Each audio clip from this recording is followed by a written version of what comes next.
अखियां उडीक दियां दिल वाजा मारदा, आजा परदेसिया वास्ता प्यार दा। पप्पू बच्चा जब से वजीर खारजा बना है मुल्क में कहीं दिखाई नहीं देता। आपने बड़े बड़े वजीर खारजा देखे होंगे मगर ऐसा मसरूफ़ वजीर खारजा कहीं नहीं देखा होगा। जब से वजीर खारजा बना है मुल्क को घूम रहा है। वालिद साहब के पैसों पर भी ऐसा शौक़ पूरा नहीं होना था जितना इस अहम ओहदे पर बैठकर पूरा हो गया है। 7 दिन, सिर्फ 7 दिन पप्पू बच्चा घर यानी पाकिस्तान में रहा, वो भी तब जब यूरोप के वजीर खारजा ने मिलने से माजरत कर ली थी, वरना प्रोग्राम तो उस वक्त भी यूरोप घूमने का था। इस दौरे के कैंसिल होने पर बेचारे वजीर खारजा को सिलाब में तबाह हाल हुए लोगों से मिलना पड़ा, आर्जी कैंप लगाने पड़े और थोड़ी सी अदाकारी के जौहर भी दिखाने पड़े। एक तरह से अच्छा ही हो गया। इस दौरान सैलाब ज़दगान भी निमट गए। जनाब बिलावल भुट्टो साहब अपने इंटर्नशिप के इब्तदाई दौर में स्विट्ज़रलैंड गए और स्विट्ज़रलैंड की रंगीनियों में ही खो गए। बहुत मुश्किल से फिर न जाने कैसे जरदारी ने बिलावल को बाजियाब कराया। बहुत अरसा तलाश के बाद भला आखिर बच्चा ढूंढ ही लिया और इसे कान से पकड़ कर वापस लाना पड़ा, वरना बच्चा तो मिल ही नहीं रहा था। शायद वालिद से नाराज़गी हो गई थी, मगर अब सब नॉर्मल है। वालिद साहब हस्पताल के बिस्तर पर पड़े हैं और बेटा अमेरिका में सैर सपाटे में मसरूफ़ है। वहाँ बैठा हुआ ही अमेरिका की खुशनुदी के लिए पाकिस्तान के मुक़तदर इदारों और इमरान खान पर हमले कर रहा है।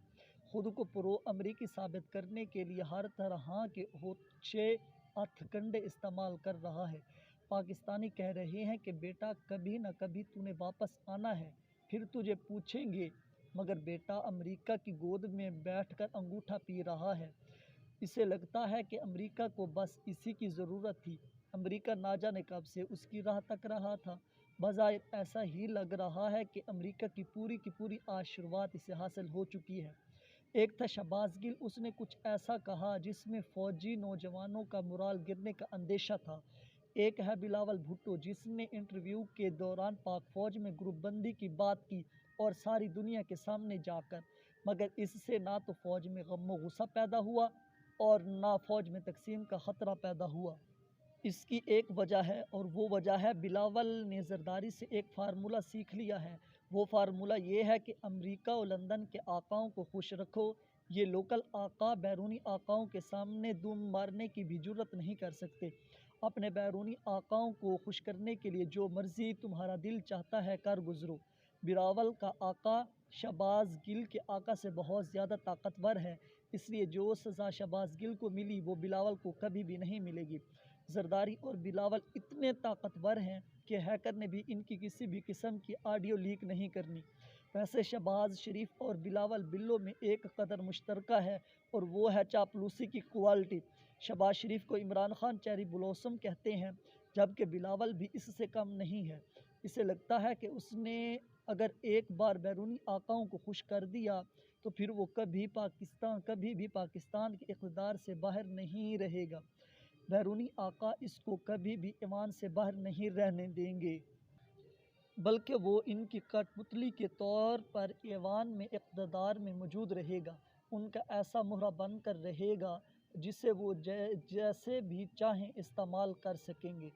उसे लगता है कि पाकिस्तान में हुकूमत करनी है तो उसको पता है कि पॉलिश कौन से बूट करने हैं। सिंध वाले किसी भी तब्दीली का ख्वाब ना देखें, क्योंकि अगर जरदारी हाकिम अली जरदारी के पास चला भी गया तो सिंध को बिलावल के सुपुर्द कर दिया जाएगा। ये तो सिर्फ एक सिंध में जो कुछ हो रहा है, ये तो सिर्फ एक झलकी है। अमेरिका पाकिस्तान की तबाही का ख्वाब देख रहा है जो उसने किसी न किसी सूरत पूरा कर ही देना है। वज़ीर ख़ारजा अमेरिका में बैठकर ये तासुर देने की कोशिश कर रहा है कि उसने पाकिस्तान और अमेरिका के कशीदा ताल्लुकात को खुशगवार कर दिया है।